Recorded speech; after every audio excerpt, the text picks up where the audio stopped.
Cancer remains the leading cause of cancer death in the U.S. and around the world, even as awareness of risk factors has grown.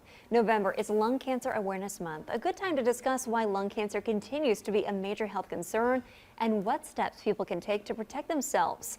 With us today is Dr. Saaed from Mercy Pulmonology Clinic. Dr. Saaed, thanks for being here today. Thanks for having me. So tell us, despite the decline in smoking rates, lung cancer is still the leading cause of cancer deaths. What factors contribute to this? Yeah, you're absolutely correct. So declining rates of lung cancer in the 1950s, approximately 50% of the U.S. population was smoking. Now we're down to about 12%. But this decline is relatively new. So I think the effect of lung cancer decline in mortality will be visible a lot longer. There'll be a delayed effect, number one. A couple other factors involve the fact that, hey, lung cancer is a very silent disease, right? By the time we ever know that a person has lung cancer, it's already very late in the stage of the disease. So treatment options become limited.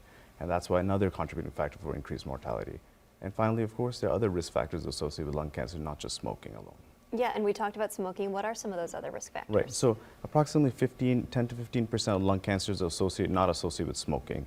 These include exposure to radon, which we've spoken about previously, exposure to asbestos. If you work in an occupation that has high exposure to diesel fumes, arsenic, asbestos, all these things are important risk factors. Additionally, if you live in a city which has very high air pollution and high particulate matter, that will also increase your risk for lung cancer as well.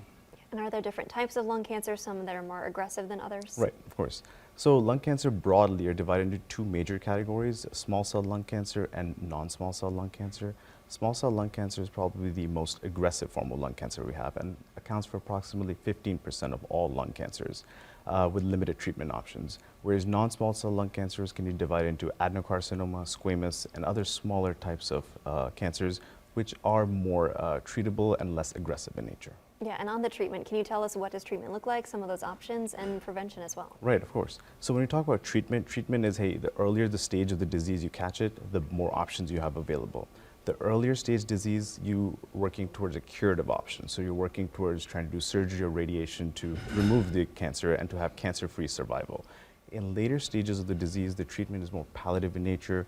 We're controlling the spread of the disease and increasing life from that standpoint.